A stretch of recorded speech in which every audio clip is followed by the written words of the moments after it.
Hello there, this is a video looking at UK marine counter-pollution and salvage using the MSC Napoli as a case study. After the Brer incident off the Shetland coast in 1993, there was a review by Lord Donaldson into the UK's protection from merchant shipping pollution. From this report, the Secretary of State representative for Maritime Salvage and Intervention was created, the SOSREP. The structure of handling maritime incidents was also formed and comes in three stages: prevention, immediate response, and longer-term response. The best way to respond to a pollution incident is to stop them from happening. This is done by the Maritime and Coast Guard Agency, the MCA, being in a permanent state of 24-hour readiness via the Coast Guard network, whose first priority is to protect life and limb. The immediate response will be to assess the situation and the potential for it to deteriorate. Then the owners of the vessel will be asked to state their intentions and organise their own salvage, or the UK will send salvors. However, if there is an increased risk to the UK, then there may be an intervention by SOSREP.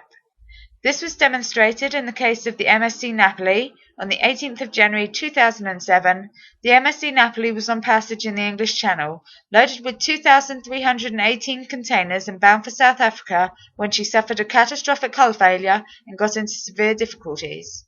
This initial event on Thursday the 18th of January was a distress call at 10:32 received by Falmouth MRCC reporting that the vessel had suffered structural damage at sea. The immediate response then occurs. This should usually involve assisting active responders such as the Master or Harbour Authority to try and minimise the impact of an incident. This may also involve organising a salvage contract. SOSREP will organise a control centre and ensure all required personnel are alerted and mobilised. This was demonstrated in the case of the MSC Napoli by the initial response being coordinated by the Centre Régional Opérationnel de Surveillance et de Sauvetage, the French equivalent of the MRCC. The master took the decision at 11:15 for the crew to abandon ship, which was done successfully. The MSC then opened their Marine Emergency Information Room. Very soon after, the Coast Guard was alerted to the incident, and the UK authorities had agreed to accept the ship into UK waters. The SOSREP held the initial control meetings in the Marine Emergency Information Room in Southampton. The ship managers, Zodiac Maritime Agencies Limited, sent information about the ship and the cargo to the MCA very soon after the start of the incident. It was soon established that in addition to its cargo, the MSC Napoli had approximately 3,000 tons of oil and a large amount of marine diesel oil on board. Counter-pollution preparedness and response procedures were rapidly initiated by the MCA. The French authorities in SOSREP decided that the ship was in danger of breaking up and polluting the English Channel, and so should be towed to Portland Harbour. Ultimately, SOSREP decided to beach the vessel on the 20th of January in Lyme Bay off the Devon coast, when weather conditions deteriorated. An environment group, activated by the MCA, was formed, which included individuals from the Environment Agency, the Department for the Environment, Food and Rural Affairs, DEFRA, CFAS, Health Protection Agency, and Natural England. Longer-term response to incidents. The longer-term response involves the removing the source of pollution and cleaning up the pollution that has already occurred. The way this is done is set out by the National Contingency Plan for Marine Pollution from Shipping and Offshore Installations. This was done in the case of the MSC Napoli.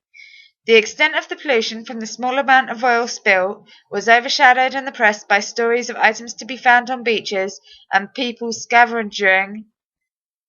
However, the RSPCA and the RSPB worked hard to clean birds that had been affected by oil leaking from the ship. Furthermore, Natural England ended up commissioning a study of post-mortems on 306 corpses of dead birds affected by the oil spill to try and assess what the extent of the damage was. And although this was found to be limited, the number of birds affected could never be accurately calculated. Over the next 6 months, the 3,500 tons of fuel oil and the containers were systematically removed. The final container was removed on 17th of May 2007.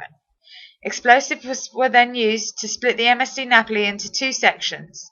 On the 20th of July, the ship was successfully split into two pieces and the bow section was towed a short distance away. The bow section of the MSC Napoli was removed from Lyme Bay and taken to Harland and Wolff's dismantling facility in Belfast in mid-August 2007.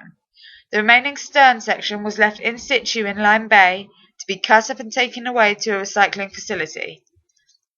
Following this, Natural England also commissioned a survey of the underwater environment between the 6th and 8th of August, in which no physical damage could be seen on any of the nearby reefs, and the only debris being found lay in shallow water relatively close to the ship.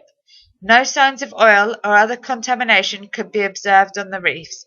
The successful way in which the MSC Napoli was handled demonstrates the effectiveness of the UK's arrangements for handling incidents at sea and the professionalism of all those involved.